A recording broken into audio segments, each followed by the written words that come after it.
Dun, dun, dun, dun. Gutting the Sacred Cow. Dun, dun, dun, dun, dun, dun. New episode now. Hey, gang. How are you? Whoa, boy. Oh, Nelly, as Keith Jackson used to say. Google that for all of you non-football fans. It's time for a brand new episode of Gutting the Sacred Cow. And wowie zowie, this one may upset a lot of people because Hal Rudnick has come on in his maiden appearance to do a Scorsese film that a lot of you are going to argue is one of his tops, and that is The Departed. That's right, Hal Rudnick, not a fan, but before we get to it, guttingthesacredcow.com every single day for more blog articles, for everything that you could ever imagine from us. Our merch store, still wide open for business. Come on, buy a hat, buy a t-shirt, help a couple brothers out. Subscribe to us on YouTube. We're getting close to getting monetized, so just go click subscribe. And then if you want to, unfollow notifications. That's all we need. Just be subscribed. We don't care. And if you want to advertise with us, well, by all means, guttingthesacredcow@gmail.com is a place to be. Without any further delay, it's time for Hal Rudnick to roll up his sleeves and try and take down the Departed. Gather round, here's what I know. It's just that this cow has got to go. I know some people kinda like it, yeah, it's trending right now. Yeah, that doesn't matter, cause we're gutting the sacred cow. What's the score? Nothing. Who's winning? The Bears. Kevin Israel, name that film. No idea. God damn it. I know Hal Rudnick, our guest, with a big smile on his face. He knows the answer to that. Hal Rudnick for the steal. It is? The Departed? No! It is. Wait. Groundhog Day? No. What's the score? Nothing. Who's winning? Oh, Ferris Bueller. Bingo! Woo! I was going to say, that's an easy one. Yes. Kevin Goatee, Kevin Israel, back with another edition of Gutting the Sacred Cow. You know it. You love it. Thank all of our fans. You guys and girls are the tits. We appreciate all of your love, sharing, 5-star ratings, and 2-sentence reviews on whatever podcast platform you listen to us on. Thank you so much. Today, our guest, Hal Rudnick. Hal, what's going on, man? Thanks for coming on to the show. Great to be here. It's a daunting task to take down a sacred cow, a golden idol held aloft. But fuck it. Let's take her down. That's the attitude we like, Hal. And Hal, before we get into it, tell the fine folks what you're up to, where we can find you, any cool things you might be working on. Absolutely. Well, you can find me on the socials at Hal Rudnick, HALRUDNICK. Just doing some comedy, talking shit, talking movies, etc. on Twitter and Instagram. And then also, please, I'd love to plug my podcast. I host a weekly show with my pal Lon Harris called Binge Boys, where we talk about what's going on in streaming. We review a few shows each week, and we do some comedy, just a lot of nonsense as well as reviews in there. And Lon Harris, he is the most knowledgeable person when it comes to streaming. He knows a lot more than me. I'm there to just really just say a lot of stupid shit. And then you can follow me on Twitch, twitch.tv/Hal Rudnick, where I'm doing a few comedy shows every month and doing some movie watch-alongs and having a lot of fun there. Nice. We actually just got on Twitch not long ago. We're airing our episodes on Twitch. Has that been beneficial for you? I've really enjoyed it, especially, we went through a worldwide pandemic recently, and I missed that. While I disrobe. It's a lot. I'll talk to you about it offline. Fair. But the stage is closed, and I do a lot of comedy, and there was no place to go for live comedy. So early on, or halfway through the pandemic or so, I started a Twitch channel to give some comedians I'm friends with and sketch comedians places to perform, and we've been having a ton of fun on there. And it's less stand-up and more sketch comedy, characters. There's a show that I've been co-hosting with a buddy of mine for a few years called Tournament of Nerds, which we do monthly. So a lot of funny shit going on twitch.tv/Hal Rudnick. That's really cool. Yeah, cool. Yeah, was it the Comedy Channel, Ron? Look it up. Google us. We're there. We're on the Friends channel. But nice. Hal came on here to talk about not sketch comedy, not shenanigans, not comedy, not nonsense, not the Minnesota Twins and how they've never beaten the Yankees in a playoff series. He is coming here to talk about I would say it's a second-tier Scorsese classic, The Departed, a 2006 release, a budget of $90 million, a haul of $291.5 million. Turn that into 2021 money. You bet your ass I did. $119.1 million budget, $385.2 million haul. Not too shitty, Kevin Israel. No, that's some serious money. That's near superhero movie money. Not good superhero movie money. Yeah, that's like that's like a Marvel bomb. IMDb, Hal Rudnick, is a scale 1 through 10 with decimal points. What do you think The Departed got on the IMDb scale? I'd guess 8.7. Kevin Israel? That was right around where I was going to guess. I'm going to go 9 flat. 8.5. Wow. Well done, Hal. Thank you. Rotten Tomatoes, 1 through 100. Kevin Israel, critic score, The Departed. What did it score? I feel like the critics might have been a little harder than this on this. I'm going to say a 73. Hal? 93. 90 flat. Wow. Audience score, Hal? 94. Kevin Israel? I don't like his confidence. 86. I don't blame you for not liking his confidence because he nailed that dead nuts on 94%. 2 showcases. He has come here and pulled your pants down in 3 straight categories, Kevin Israel. Wow. I can't win them all. Quotes? You get your period yet? Of course. Of course that's what you picked. No, I've got 2 more. Go save a kitten in a tree, you fucking homos. And every Boston accent I'm going to do is going to sound exactly like Bill Burr. And this is my favorite one. How's your mother? She's on her way out. Aren't we all? Act accordingly. You son of a bitch. Circle gets a square. Let me go to my my co-host, who I've always seemed to take the meat off the bone. Damn it. And that's a quote that I like. That's a quote that I've said before. Act accordingly. The other Hey, how's your mother? The other 2 I have is no ticky, no laundry. I wrote that down, but I said, I'll pass. And don't move till you're numb. That's a good one. Hal, what about you? Any quotes stand out at this one? No, and I'll say, and I say no because fairly non-memorable when it comes to quotes. Those are all, you said it was you started off by saying it was a second-tier Scorsese, and second-tier when it comes to quotes. I mean, just think of all the great quotes from Taxi Driver, Goodfellas, his Academy Award winner, Barron. I already like the fire you've got. We're starting off with a sassiness that you can't buy from anywhere except a RuPaul's Drag Race perfume bottle. Work.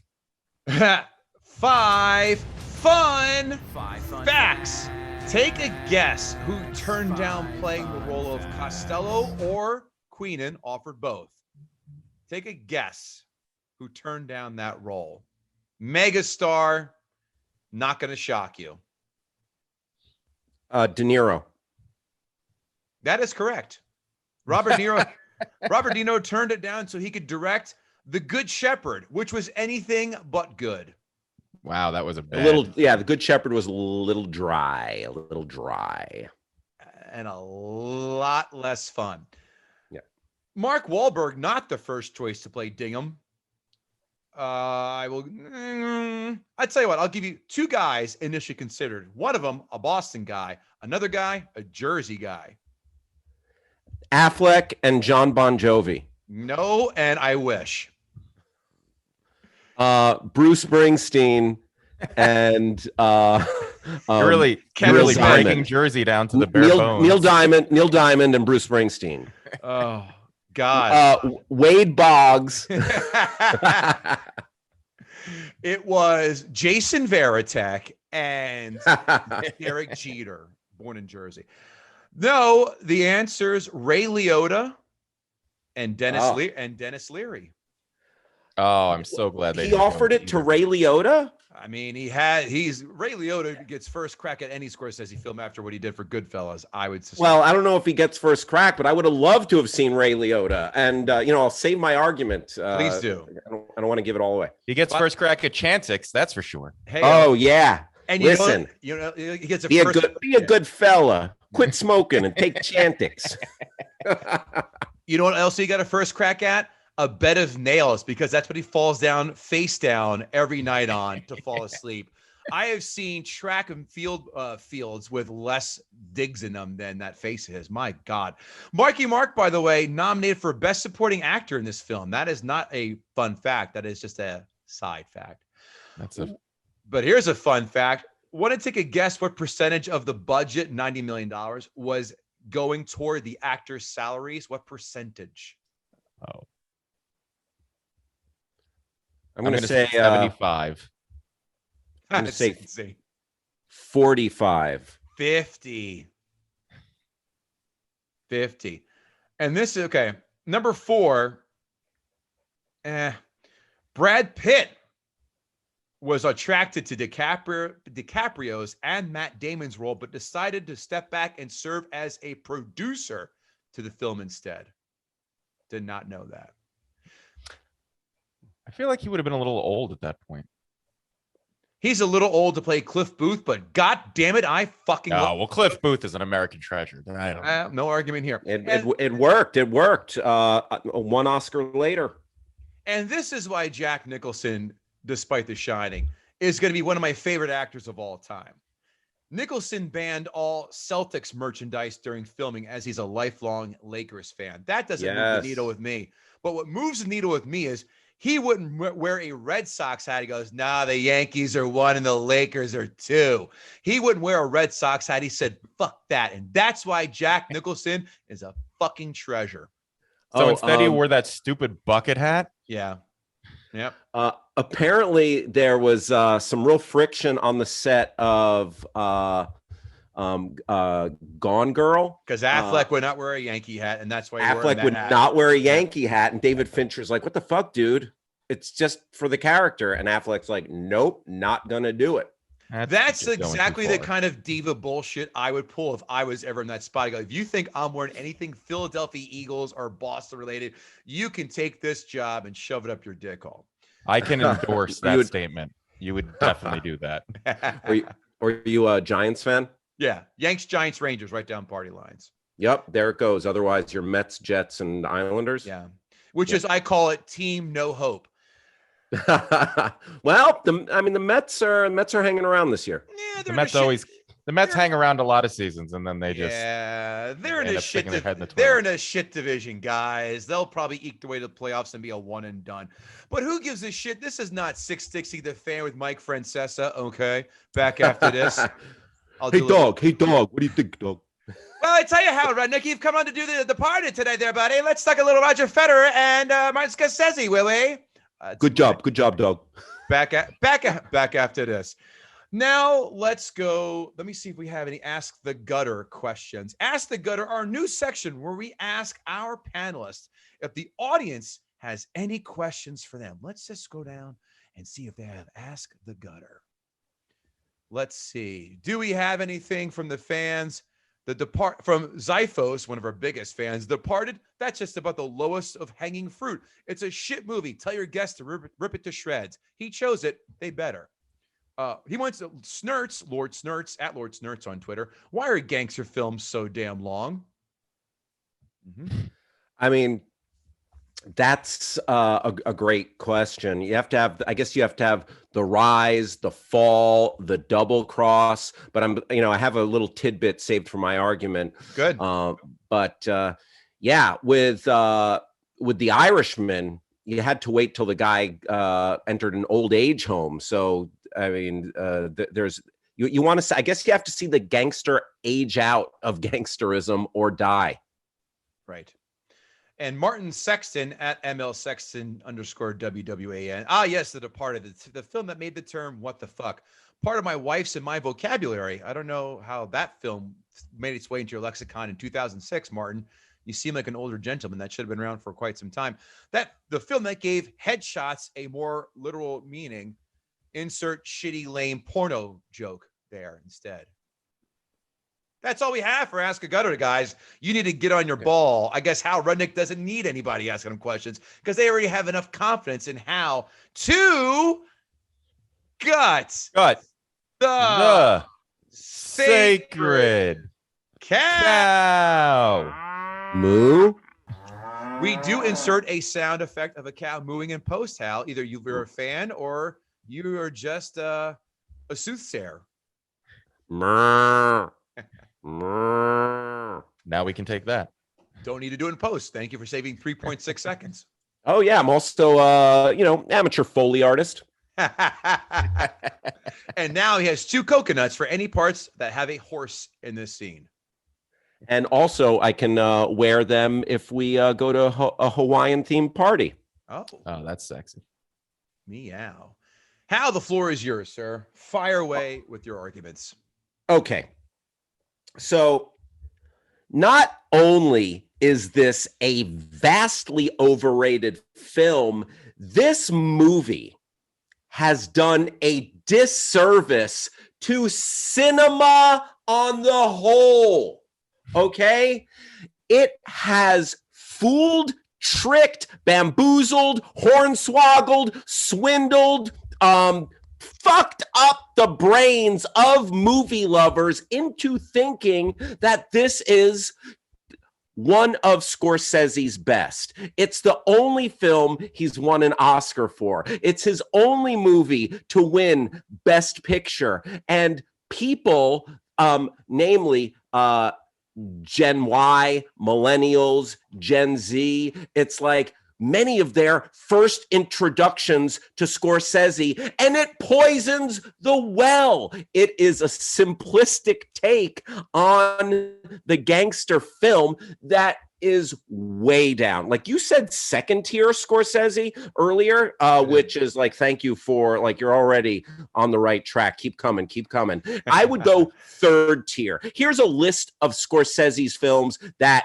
and this is an incomplete list because, fun fact, I've never seen Kundun or Silence. But here is an incomplete list of Scorsese films that are better because, that are better because of the nuance, because of the quality of the filmmaking, because of the power of the story, that are better than The Departed. Raging Bull, Taxi Driver, Goodfellas, Casino, King of Comedy, Mean Streets, Age of Innocence, The Aviator, Wolf of Wall Street. That's a lot of Scorsese film. Oh, The Irishman. The Irishman is long, but that story wields power.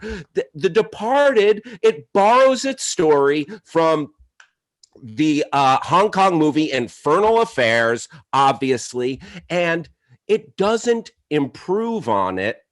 It simplifies it, but somehow it bloats it.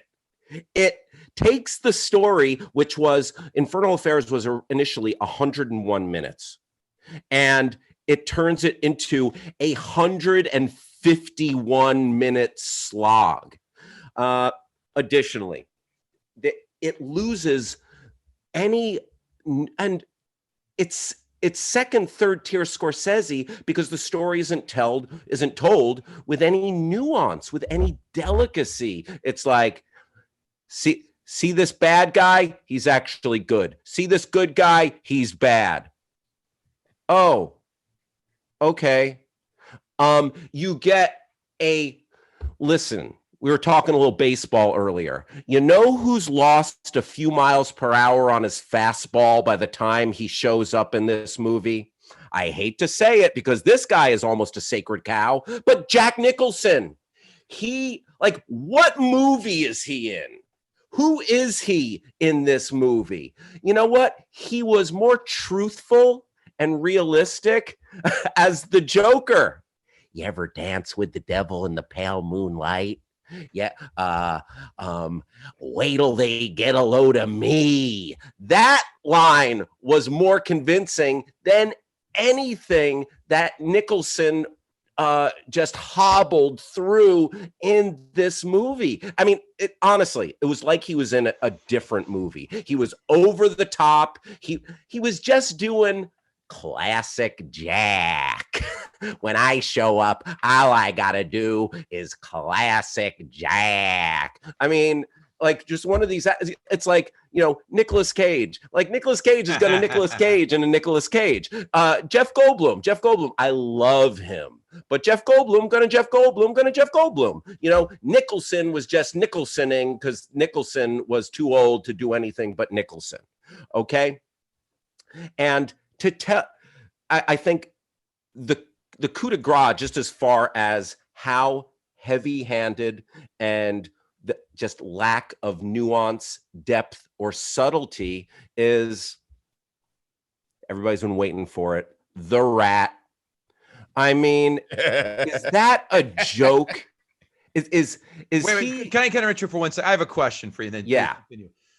Since you're all on Jack for his Jack being Jack, where do you stand on The Shining? Love it or hate it? Well, I'm a big Kubrick fan, and the way they play with just like your mind and the filmmaking is fantastic. And I think like that was Jack becoming Jack. We were in peak Jack. Young Jack Nicholson was just a beast. He was like a thoroughbred. Now we're getting old Jack doing his old tricks. Like, like Jack, here's a good comparable. Jack Nicholson is doing Jack in The Departed is like Al Pacino doing Al Pacino in Jack and Jill. Okay. Who wants a Dunkachino? Like that. Seriously. I can't take you seriously if you just made a Jack and Jill reference on this esteemed podcast. This is over. This conversation is over. God damn it. But like compare the power of the mob boss played by Paul Sorvino in Goodfellas. Just quiet, understated, but when he had to get out, like the acting there, that was some fucking chops. And that's another thing about the cast. It's like he cast all these name actors, and that's another thing that I felt like dumbed down and watered down the film. Look at Goodfellas. I mean, of course you have De Niro, but Ray Liotta was not a household was not like all over the place at that point. That was like a star-making turn for Liotta. Pesci was like, he's kind of like Scorsese's go-to guy. You expect some Pesci, and then you just have pros like giving these subtle, powerful performances. Not here, man. Like, I don't need to see Alec Baldwin show up here. Mark Wahlberg, he may have been nominated for an Oscar here, but his character is just a prop. Like, totally unmotivated, him showing up to murder Matt Damon at the end. Like, where did that come from? Why? He's going to risk his whole goddamn police career to murder this guy? Like, arrest him. Bring him in. Like there's going to be a camera somewhere that saw you go into that building. And let's talk about one more thing. Booties. That said everything. He was wearing those booties. He You would gotta have. Okay, so he's not Scott going to leave a free. foot. He's not going to leave a footprint, but listen, But he's- ballistics will catch up with him. But that wavy boy band haircut could flail in the wind, and his hair Oh, follicles. that fall Oh, haircut. that was hair. so 90s. and that not- hel- and that and hair and helmet Yeah, and no hairnet, that he's like wearing. he's about to serve like a prison fucking sloppy Joe. Where's that hairnet? That's a problem. Oh, that was some gorgeous hair, Doug. And let me talk to you. You know, listen, I know we've become as a society a little more woke, and maybe they didn't appreciate it back then. But the way the one woman is treated in the movie, Vera Farmiga. I mean, what a fucking prop and plot device. Now, in the original Infernal Affairs, the two lead characters each had their own woman, or girlfriend that they were able to talk to and motivate different elements of the plot. Vera Farmiga is just this plot device. This basically just object that is with Matt Damon, but can't help herself but have sex with DiCaprio's character, and there's like no there, and it otherwise could have been a strong female character, but she's weak and a prop and an object. Other than that, it's so straightforward and it's just glossy, and all of the name actors in there, they don't bring any depth and resonance to the film, and it's not even a great Boston gangster movie. You want to see a good Boston gangster movie? Try The Town. I knew it. The Town, far superior. I mean, okay, let me ask you this. Can you remember one great action set piece in The Departed? No, they were all fine. They were just fine. Like the one where they're in that empty building with the elevator and they come out and the cops go, very forgettable. The Town, come on, filled with it's second tier, third tier Scorsese, it's second tier Boston, it's poisoned the well for film fans, it's bloated, it's heavy hand, it insults you with that rat at the end. I used to follow this Twitter account. The title of this Twitter account was "Remove the Rat from The Departed." They were efforting to get the rat at the end, which is just as subtle as a brick to the head. Well, you know what's funny about the rat? The rat runs in front of the Capitol building. You see it it's right in front of the Capitol building, which suggests the message that it was trying to send. That wasn't the point. It was almost saying like the rats and their politics. The politicians are rats. Like the Capitol is full of rats. But that's not what the movie was about. The movie was about that just everybody in law enforcement is a rat. So I thought that was a weird image. And yeah, you're right. It beat you over the head with it a little bit. Yeah, and I just want to reinforce the fact that I have heard people who are otherwise knowledgeable on film say The Departed was their favorite Scorsese film, and it's because it's just dumbed down filmmaking. I mean, comparing it to just a masterpiece like Raging Bull or Taxi Driver, which spawned so much character study in filmmaking. Yeah, it's a simplistic, overrated rat of a movie. There, I'll put a pin in it there. My Lord. Hey Hal, give me a number 1 to 10 for your opinion of The Departed. 6. What? For someone who hates it, it's a 6? I was not. I was not. No, I was that. not either. I was expecting a 4. I was expecting a 3. It's still Scorsese, so it's watchable. You know what? Because of the length, I'll take it down to a 5. Oh, I just talked him out of fucking. Usually that's the other job of them, but I just talked. I didn't even say a word yet, and he changed his tune. God damn it, I'm influential. Kevin, do you want to go first, or shall I take the honor this time? I don't have a ton of notes, so I don't mind going first if you don't mind. If you take my good ones, I want to fucking kill you. No, go ahead. All right, you have first. Go ahead. You have honors. Take it away. So I saw this movie in the theater and I loved it. And then I don't think I've watched it all the way through since I saw it in the theater. I've watched scenes of it because it's always on cable, and it does have some great moments in it. But this was probably the first time since I saw it in the theater that I watched the movie all the way through and with a real analytic mind. And the plot, I really like the plot of the movie. And it's funny, I didn't know that it was based off of another movie. And that makes a lot of sense because I do really enjoy that intrigue that they set up and the obviously completely unreal coincidence that these two guys were playing opposite sides and they just never crossed paths. I enjoyed that. And as the movie picked up pace, that tension built up, and definitely in the third act that it really got going. But when you step back from the plot and you take a little better look at the picture itself, the movie is kind of ridiculous. Every character is like a cartoon character in this movie. Oh. And they're all completely just two-dimensional characters who serve whatever singular purpose they were there for. Mark Wahlberg is my favorite example. He's nothing but angry. Nobody's that angry. I know angry people. We're comics. We all know angry. They're not that angry all the time. He's constantly angry at everybody about everything. And it's absolutely ridiculous. His introduction scene when they're talking to Leo and he just starts yelling at him.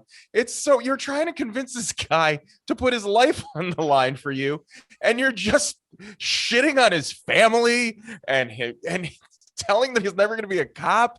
And it's just, that was so ridiculous. Every scene he was in, he just got more ridiculous because he was never not that angry guy.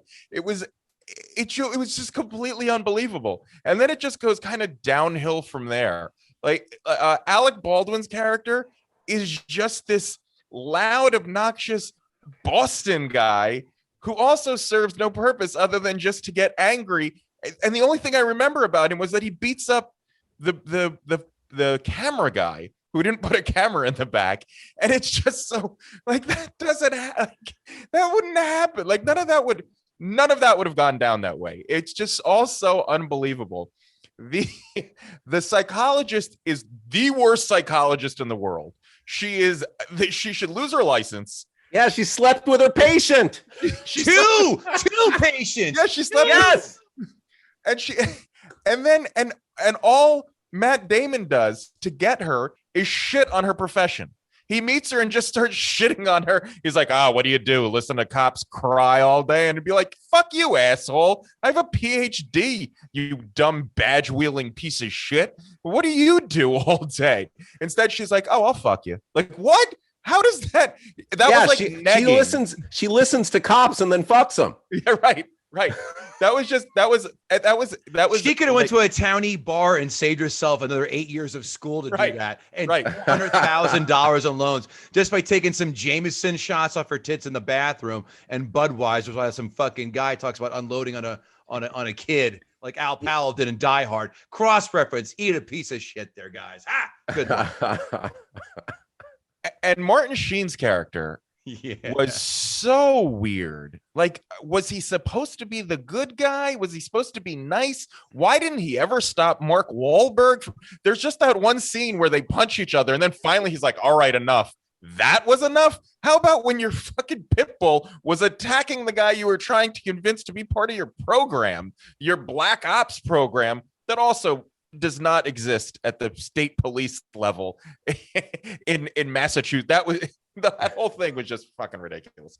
And the doctor was, and you're absolutely right, the doctor was just this tool there to be a woman and to get fucked by it. And just to increase that coincidence that, like, not only are these two guys, two ships passing in the night, but they both fuck the same lady.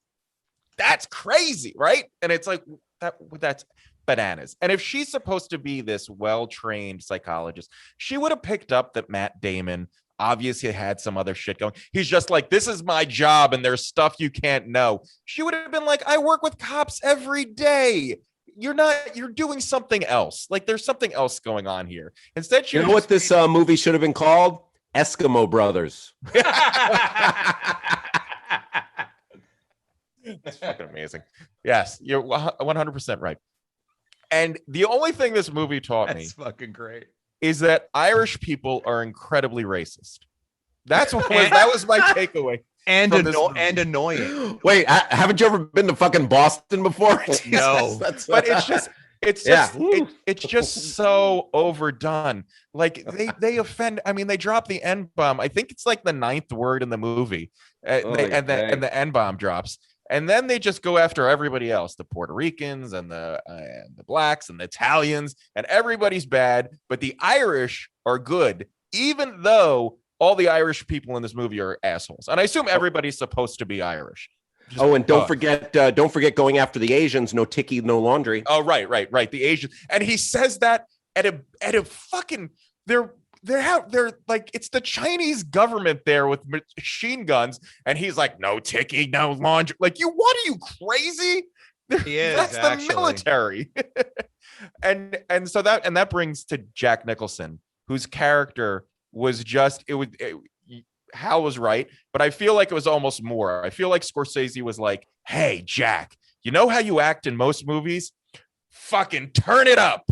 Go all the way. We want no nuance with this character. We want no nothing. He's just a crazy fuck who does things that make no sense, and there's no explanation how this asshole became a crime boss. That guy would have never made it up through the ranks because he would have been killed by the time he was 18 if that's how he behaved. And then he had this girlfriend who just showed up every now and then and really had played no part in it other than for him to show that he can fuck like a hot girl, I guess. And then that scene with his quote where he just throws the cocaine down. It's like, what purpose did that scene? That made no sense other than just to show he does drugs and fucks and he's crazy. Like his character was so off the charts. Each of them was so. The only performance that I really liked was actually Matt Damon's. Matt Damon did a decent job of being this kind of torn character who was kind of an asshole, but then he starts to realize he wants a different life, and you really felt his tension and his anger. Leo looked guilty the entire time. If Leo's fate was actually making those faces in those situations, somebody would have been like, this guy's lying. Look at him. He's sweating all the time. He's clearly up to something. It was so batshit crazy how all of these characters were made out. Matt Damon's was the one that was passable, and I kind of felt for him. The scene in the elevator where he was going down with Leo, and he's like, "Just kill me." I was like that kind of got like, I was like, he just gave up. Like, I kind of like, he's a piece of shit, and he just realized he lost. Like that was a moment in the movie, and there were a few of them, but the whole movie was tied together with these batshit ridiculous characters. I like the plot. You're right. It's definitely too long. It's bogged down in just way too much of Scorsese being Scorsese and all of these characters being too much. But the characters were, it was just crazy to me that I didn't realize on first watching, and probably most people don't realize how cartoonish all of these characters are and how unrealistic they are. But it was, and I agree with you. It wasn't, I didn't hate watching it. I still enjoyed it, but I enjoyed it almost like I was watching a cartoon. I enjoyed it almost like I was watching like this crazy. It felt like Alec Baldwin's character felt like he was doing an SNL character. Yeah, like he was like, "You're going to be a cop. You're going to be a captain of a police force," and he's like, "I know how to do that." And he just went, and it was just like it was an improv act. It doesn't lift the gangster genre at all. It covers familiar territory in a slightly different way, but it doesn't add to the conversation. Like The Irishman, for its bloated time length, it does things like seeing Robert De Niro's character in decline in the old age home, doing his last rites, like preparing his final resting place and all this stuff at the end of The Irishman. Like that's something in a gangster movie we haven't seen before. It adds to the conversation. Departed doesn't. Can I, and I know I already had my time to speak. I would love to add one more thing. I just looked up because The Departed, it won the Best Picture Oscar. But I just looked up The Field, nominated for Best Picture that year. shitty, very bad nominees. Here they are. Babel, come on. Ugh. Like that overwrought nonsense. Letters from Iwo Jima, I mean, it's okay, but a little bit of a snooze. Little Miss Sunshine, would they terrible. ever give it to like a twee indie darling like that? No. And then Helen Mirren's great in this, but otherwise a forgettable movie, The Queen. So The Departed won because it was up against Babel, Letters from Iwo Jima, Little Miss Sunshine, and The Queen. It wasn't a choice, it was a lack of options. Yeah. No. What it was is just one thing and one thing only, and that is a makeup call. That's what this is. You can't tell. This is, hey, it's an easy field, but boy, did we fuck up in 1990, and boy, did we fuck up in 1995. And that's what we're going to do, because we gave them 2 shitty penalties or 2 strike threes out of the zone. God damn it, we can't have Martin Scorsese walk around here shut out. We're going to give him one come hell or high water, and so be it. That's what this is. Yep. Okay. Agreed. Kevin Israel, give me a number. 5-5. 5-5. I think you changed your score just to be close to Hal. No. I was that's exactly where I was when the credits rolled last night. These notes brought to you by GuttingTheSacredCow.com every day, where you find blog articles, all more fun and whimsy and hilarity. You also can play our, I don't know, what can you play? You can't play any games, can you? We don't have that kind of high-tech wizardry yet. But what you can do, and if you want to advertise with us, guttingthesacredcow@gmail.com. Please hit us up and we can help build your business or brand. Notes. Finding a Scorsese film without a Rolling Stones film is like finding a vegan who doesn't announce they're vegan in the first 10 minutes of meeting you. They just don't happen.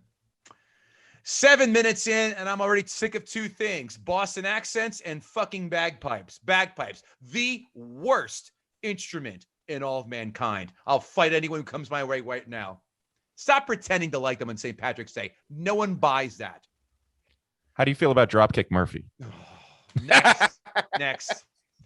Mark Wahlberg is the anti-Chamber of Commerce for Boston. If he's not the poster for Boston, poster boy for douche nozzle in Boston, no one is. Hearing Martin Sheen say "cop" makes my taint hair stand straight up. Oh boy, that's an image. You think that's an image? Alec Baldwin's Boston accent is more cringeworthy than his voicemail calling his daughter a thoughtless pig. Thank you. I knew I'd get a laugh on that one. But I love this ball-busting character in this film. Here's a quote I should have had. I'm going to go have a smoke right now. You want to smoke? You don't smoke, do you, right? What are you, one of those fitness freaks? Go fuck yourself. That got me a chuckle. It's also hyper-aggressive, though. Yeah, it is. That scene with him and Mark Wahlberg, where they're just like, it's like, yeah. What jobs have we seen in films where people get tax-free benefits besides being a snitch in The Departed or Kevin Israel's favorite film, which stinks, A Destroyer of Asteroids in Armageddon? And none of them ever want to pay taxes again. Right. Ever. Hey, I have a way around the Geneva Convention and at Guantanamo. Are you ready? Here we go. Get Mark Wahlberg to say the word microprocessors over and over until they eventually break down in 5 minutes or less. Microprocessors. It's like it's a vocal exercise of an opera singer. It made my fucking skin itch. It was no Kate Winslet in Mayor of Easttown. I didn't watch that, but I can only imagine.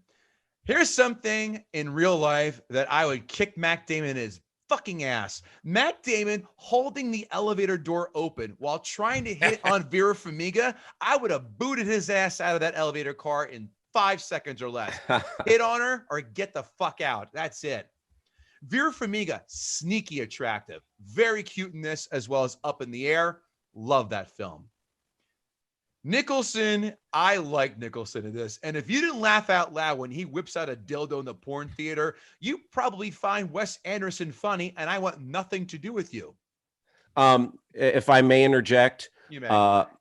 I do find Wes Anderson amusing sometimes, but I will also That's say been the show, guys. Fuck off, Hal. But from the way you were speaking of Vera Farmiga, it sounds like she's conjuring something. Waka, waka, pants. waka. I wouldn't go that far. She's cute. I don't know. Oh, all right. I get it. Move on. How many times have cops turned off the cameras in an interrogation room in real life? God damn it. If I was a cop, I would be Wayne Gretzky in that category. All right. Beating suspects in the face with a phone book would be my go-to. It doesn't leave marks. Matt Damon is fiddling in his pocket while texting during the Microprocessors sting more than Pee Wee Herman did in that movie theater. And how did Martin Sheen get to be captain if he doesn't have an iota of policeman's intuition? If he sees a guy filling in his front fucking pocket, what, did glaucoma take away his peripheral vision ability? Jesus Christ, Martin, get a thicker prescription glasses. What's more conspicuous than Matt Damon wearing an American flag hat into a porno theater? He would have he would have stood out less if he wore clan robes in and carried in buckets of Astroglide and popcorn. Surprised it didn't just say police on it. Yeah.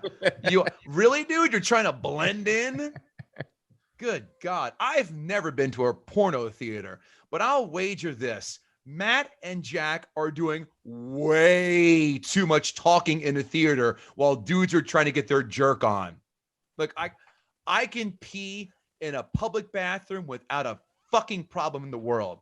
But if I need monastery-esque quiet to beat off, or need sounds of porno or house music, you never know. And call back to jerking off in the shower, because we did other episodes, because if you listen to music like I do while in the shower, make sure you have a playlist and don't have it on random, because nothing stops a boner faster than having the score of Return of the Jedi jump in as you're beating your meat in the shower. Thank you. True story. TMI. This is the Marky Mark of Marky Markiest of all films. The only thing missing from this film to make it the perfect Marky Mark film would be Marky Mark finger popping Leo's butthole on a roller coaster. Oh boy. Now I pop both your cherries. That's a later joke. Let's go to Busch Gardens. Oh. Shipping Up to Boston by the Dropkick Murphys is one of 20 songs that white people lose their shit over, and I fucking hate.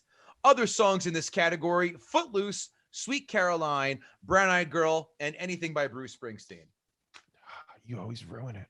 Fuck him. I was with you. I know you were. I threw the last one just as a little... Martin Sheen falling off the building. Ready, Kevin? That doesn't happen. He would have been one big gelatinous mess, because that green members only jacket would have been second day period red. That doesn't happen. Yeah, and all that blood shot out and like covered Leo, and then they show the body and he's just got a little blood on him. 6 streaks on his face. He looks like raw hamburger in real. Whatever. The guy who died on the couch that did not squeal on Leo, we all knew he was in on that. Because if he was really a mob guy and had proof that Leo was the snitch, he would have dimed Leo out the minute they got in the getaway van. The second he got on the couch, hell, that would have been his rosebud moment. Listen, he's a snitch. We know that. All right. I enjoyed the almost Reservoir Dogs ending, and I still waited for Matt Damon to yell, "Don't you point that gun at my fucking dad!" This film is solid. It's not Goodfellas, it's not Casino, but it's in the tier 2. Wolf of Wall Street is better. They could not have casted this any better. Every actor turned in top-level performances, especially Nicholson. And poor Vera Farmiga, I didn't catch that. You guys did. Good on you. Despite the shitty accent and the shitty music, it does not pass the remote test. The remote test for you, Hal, if you're flipping around in cable and catch us at any juncture, do you automatically stop and drop the remote? The answer for me is no. Only certain scenes, and then I move on. This film, what does? The Town. I like The Town. like I The will Town. watch the shit out of The Town. I don't think I've ever seen The Town on cable. Really? I saw. Oh yeah, no. Man, it's great. I think I've I own it watched too. like over the pandemic. I watched The Town like 2.5 times. One of the most underrated gunfight scenes in cinema history. I have to So rewatch good. it. But I disagree. The Irishman is a fucking snoozer. It takes 2/3. It's not good. Drags way too much. And it finally got good when Joe Pesci does He's Gone. And there's nothing we could do about it. That moment in the restaurant. The Irishman was boring. I give this film a 6.5. 5, 5.5, 6.5. I can't argue with either of your ratings. Yeah. No, it's fine. Enjoyable at times, but okay. But you're right. Everyone overvalues this. Everyone puts it at the top. And to that I say, nay, sir. Nay, ma'am. It's Goodfellas, it's Casino, and then it's a vicious dogfight for third place. I mean, Raging Bull and Taxi Driver. Don't sleep on those. We did Taxi Driver on this very podcast. Good. I put it in second tier for him. It's good. I put Mean Streets above that one, above Taxi Driver. How about that? Mm-hmm. I'm not so mad at that. All right. Now it's time to hear what those assholes who wear elbow patches and use a lot of words that we don't really find all that appreciative in this podcast. And that is time for the Critics 5-star reviews. Critics 5-star reviews. Just might be Scorsese's most complex. Reviews. Most complex. No, that's right. I'm right. I'm copy and pasted. These guys can't edit. Most complex, well-balanced gangster flick. Complex. Like taking a masterclass in filmmaking and ensemble acting. For 150 minutes, The Departed delivers a visceral punch you're unable to dodge. It's the best American crime film since Michael Mann's Heat. Heat is excellent. How dare they mention it in the same breath as Heat? I agree. Yeah. The definitive Boston Irish mob movie of our era was made by an Italian from Queens. That's And true. Affleck is not an Italian from Queens. The Town. God damn it. There's a lot of tough talk from tough men in this testosterone-fueled thriller as the thin blue line disintegrates amid gritty give and take in William Monahan's excellent script. Oh, by the way, I have an answer why Leo DiCaprio was probably a little bit out of it in a lot of these scenes. In between takes, he was probably going knee deep in Barbara Fally. How about that? All right. Critics 1-star reviews. Scorsese claims to be appalled by the violence in life and his own films, yet he continues to glamorize sociopaths. Where has he said that he's appalled by violence in real life? I want sources. As in his remake of Cape Fear, Scorsese has mucked up a B movie he professes to love, producing something full of twists, but devoid of that lovely, fluttery, rare thing. Surprise. I think Goodfellas leaves this for dead. Absolutely for dead. No disagreement amongst this trio. Mm-hmm.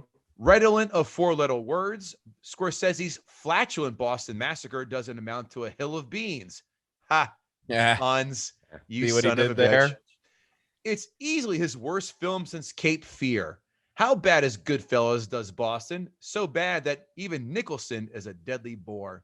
Was Cape Fear bad? I think it's overrated. I think De Niro's amazing, but I wouldn't call it bad.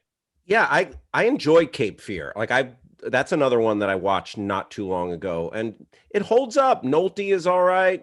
Yeah, it's not. I mean, as far as like Scorsese, it's not his next level. No, but it's not terrible.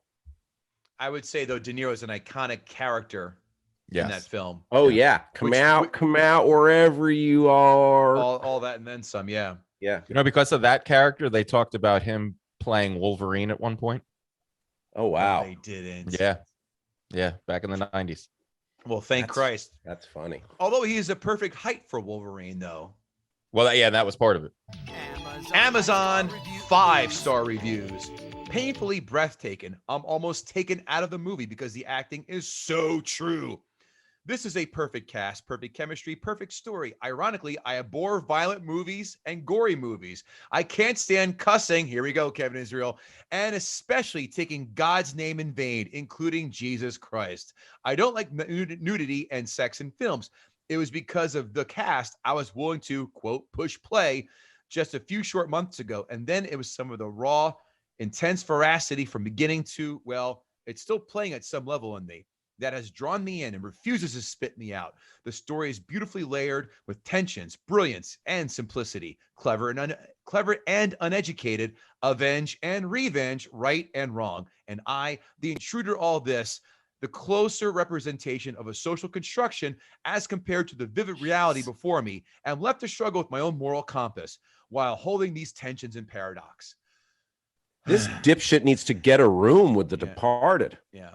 Did he submit that for a paper in college? What was? I'll quote the waitress in Swingers. Hold on, Voltaire. Nice. Thank you. I think this might be the third or fourth time I purchased this movies. My adult kids keep walking off with my DVDs. Your adult kids are fucking freeloaders. Kick them out of the house already. Yeah, right. But this is the first time I've watched it in Blu-ray. Ooh, they're moving on up. So crazy that I've never gotten tired watching it. Amazing acting, incredible characters, brilliant dialogue, gob-smacking plot. If this DVD also goes missing, I'll be buying yet another copy because it's one of the best movies ever, period. Thank you, Mr. Scorsese, for your genius. Signed, Jeff Paul. It's our buddy who was in The Irishman. I got you. Probably the best mafia movie ever made. Oh, shut up.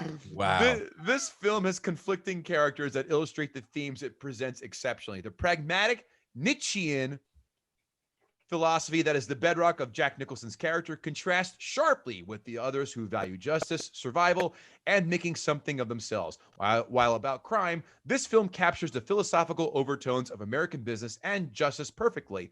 Plus, the one-liners are tattoo-worthy. I like the tattoo blowhard douche nozzle on this queef's head because he's trying to appear smarter by saying Nietzschean philosophy. Yeah, come on. Let's add that with zeitgeist. Yeah, get over yourself, pal. How's your mother? That is that. You know what that guy is? That's the guy in the bar in Good Will Hunting when Matt Damon undresses him and then gets Minnie Driver's phone number. How do you like these apples? How do you like them apples? Next one. This is a masterpiece. One of the one-star reviews compared it to City Heat. That should let you know that fellow's taste. I like that. I wish there was more of that. Reviewers arguing with other reviewers. Amazon, one-star reviews. This has to be the worst fucking movie you can find. Was looking for something like City Heat with Clint Eastwood and Burt Reynolds. Fantastic. First one under the 1 stars. You go, oh, this made my job a lot easier trying to hunt because I had to hunt that one down. But boy, was I surprisingly disgusted. You get at least a half dozen or more actors in quotes. What the fuck is that? Those are all top tier actors. Shut up. All trying to be the best rated at using the F word in their monosyllabic dialogue. Had to get hammer out after just 10 minutes of watching with mute button turned off. Someone's trying to be cute. All these people who get so horrified with it, there's always, every movie that has a lot of cursing, there's always somebody who reviews it and is like, all these people saying the F word, where do they live? I worked at a law firm and I heard they would say fuck like it was, I'm surprised they didn't work it into their legal papers. They said fuck so much. Like, where do these people go that they don't hear people cursing? Like, the Morbin Tabernacle Choir. What are they, bronies? I mean, it's ridiculous. Bronies. Hey, don't put Starlight on my asshole, you fuckface. I went periwinkle. Where did I lose my spot? It just kept getting progressively nauseating. If you use or tolerate this kind of trash mouth talk at the dinner table, Kevin Israel, then this movie is for you. Movies as you knew them years ago are all over and gone. Be warned. Hope you're not in the 79% who think this 5-star material. Hope you think this is not 5-star material. It must suit your vocabulary perfectly. Signed, Meryl Streep. Fuck You know, yeah, it does. That review makes me like the movie more, unfortunately, just because that guy's fucking holier than thou. You know, shut the fuck up and eat shit. How's your mother? Hey, this cunt's above using the F word, huh? You think it's too smart to outrun a bullet, huh? You fuck. Fucking rat-faced bastard. Gotta tell you, I wish I could get the time back that I spent watching this movie. They tried too hard to incorporate subplots that they missed. What was the point of Matt Damon getting killed in the end of the movie? Oh, I don't know, the entire fucking point. The good and the bad sleeping with the doctor. Nobody is who they say they are. Boy, will they hate the Prestige if they ever watch that film, right? It's supposed to make a good blot. I would rather watch Jason Bourne again. Now I know where you stand, and your opinion, sir or madam, is cast away like yesterday's newspapers. And again and again and again to watch this movie. I am glad I rented it instead of purchasing it, and I wish I'd saved my $3.99. It was really that poor. Sorry you had a bad red box. This next title, I had to include it, which I rarely do, but I had to, is Lick the Toilet with Your Tongue. Oh, my God. Such filthy language in just a few short scenes. I thought I was sitting in a gutter as these actors spewed out verbal vomit from their mouths. Wouldn't vomit be already from your mouth being verbal? I don't know. Yeah. Don't waste your time. Signed, The Ghost of Bernie Mac. Did my mom write that? I think it like something my mom would write. Rhoda Yeah, Israel. your mom loves some Bernie Mac too, right? She's gonna come out. I whip a motherfucker's ass. I can't do a good Jewish woman. If you could do that, that'd be funny. Y'all motherfuckers don't scare me. Hey, you motherfuckers don't scare me. You just don't understand. Movie was probably good, but I didn't realize I had 48 hours to watch it. I read 30 days to watch, and I thought I had 30 days. But once you start, you only have 48 hours. Dang. Hey, Napoleon Dynamite, why do you need 30 days to watch a 2.5-hour movie? Who writes dang anymore? The film... Same people who say cussing. Oh, yeah, the worst. The film plays all of its exploitative cards. It's gratuitously violent. Its characters are stereotypes. Its jokes, it's apostrophe. No, thank you. ITS. You learn possessive pronouns. Are vulgar, and its message celebrates hypocrisy. The film is filled with anti-Irish cliches that seem intended to convince the new American masses that they too can survive by hook or crook. What is... If you value your time or money, spend it on a film that portrays the value of honest police work and the futility of gangsterism. Signed, Seamus McBlarney Stone. You should watch Chips. Yeah. Or Cops. Last one. Not my cup of tea. Short. Pointed. To the point. But 1 star for Not My Cup of Tea. That's more of like a 2 to 2.5, maybe 3 star at most. But 1? Okay. Kevin Israel, did Hal Rudnick gut the sacred cow? I'm going to give this a caveat before I say it. A gutting for us is proving that a movie is overrated and overhyped. You know, I don't think you necessarily have to prove that it's a shit movie, but this movie is a very highly overhyped movie. And I think Hal did do the job of proving that this movie does not deserve the accolades that it gets, and it does not deserve the position where it stands in the hierarchy of films, and especially of gangster films. So in my opinion, yes, he did gut the sacred cow. Yes. Well, slow down. Yes. This is a 2-man jury. I think this film, this happens a lot, so don't take any hurt feelings. It guts itself. It does itself. Whereas you made some good points. Don't want to be a dick and make it go to an audience vote. No, because I think if you think it guts itself, then I think he still did his job. Yeah, you're right. Yeah, It's one of those you just sneeze into an open mouth and it fell over and collapsed with an embolism. And he's got a cute dog, so yeah. No, listen, it's good. Again, this is the ultimate makeup call in film fucking history. If this came out before Goodfellas, then no chance would this get, maybe Nicholson or Damon gets a nod. I don't know. But the fact that it got spurred, I got to look up what Casino and Goodfellas lost to, because that's a fucking tragedy. Yeah, right. That's. And did you say Wahlberg did get Best Supporting Actor? Nominated. Oh, no. I can't even believe he was nominated. That's horseshit. His character was ridiculous. I like the character, but there wasn't enough of him. It's like Alan Arkin winning for fucking Little Miss Sunshine, the aforementioned piece of shit. Look, Yes. he needed something. Yeah. But you know what? And maybe you're right. He just needed, if he's going to be that angry, he needed a reason to be that angry. There was just no reason behind it. Was he just Can I write Baldwin's pit bull on a leash? Can I write some fan fiction? He's the only cop that Vera Farmiga didn't fuck in that precinct. Oh, there you go. Yeah. Or she laughed at his dick size. Said, "That's a wicked small cock." You know what? I've seen a microprocessor bigger than that. Oh, that's what we do here, kids. We call back. Hal Rudnick, it's been a blast. It's been great. Shout out all your information again, where we can find you, what you're up to. Yeah, find me on the socials at Hal Rudnick, HALRUDNICK.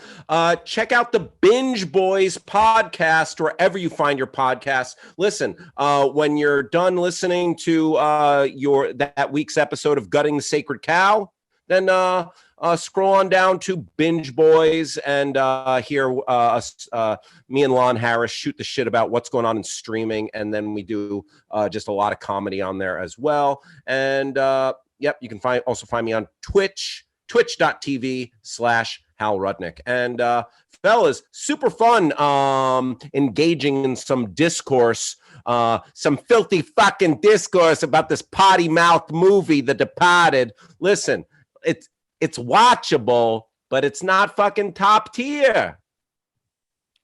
At least Anthony Anderson and his gap teeth got shot as well in this film. He annoys the me. fact I'm glad you mentioned that. The fact that he made it into this movie was shocking. Come on, they couldn't have an all-white cast in Boston. They had. There's a lot of great black actors out there, but Anthony Anderson was not one I would have expected to be cast in this movie. On the heels of Transformers or on the eve of Transformers, I don't know. I ate all the donuts. See, I ate the donuts, so I'm not guilty. Jesus Christ. Kevin Israel, what are you up to, pal? Check me out at kevinisrael.com. I actually updated my calendar so you can find out everywhere I'll be. And by the time this airs, you can check me out on Lift Comics on the LOL network with Kevin Hart. And that should be dropping. It'll be dropped by then. And yeah, just keep giving us those 5-star reviews and those 2-sentence 5-star ratings and those 2-sentence reviews. They really help, and they make Kevin Goatee really, really happy. And he always texts me, and I can feel his happiness. So if you want to make a little boy happy, just leave us a 2-sentence review. It's that simple. Don't cost as God damn it, as Bluto said in Animal House, don't cost nothing. KevinGoatee.com for other shenanigans and whatnot. You can, of course, as Kevin Israel said, guttingthesacredcow.com. And we love you to subscribe to us on YouTube. We're getting close to getting monetized. Why not help a couple brothers out? And if you like what you hear, I know you do, tell a friend. That's the best compliment we can have. And join us on social media at GTSC Podcast, where you can ask our panelists questions that you want us to ask them. And that's that, guys. This has been a fun episode, right? A lot of fun. Great job. Hell yeah. I think you got to give a little bit more love to Raging Bull. I think we need to put a little respect on Raging Bull's name. It's it's kind of a masterpiece. I'd rank that and Goodfellas. I feel like are 1-2 as far as Hal Scorsese taking this goes. to the end. Yeah. Kevin Goatee, Kevin is here. Hal Rudnick, you've been a gem. We like you. We'll see you around, folks. Thanks, fellas. Peace.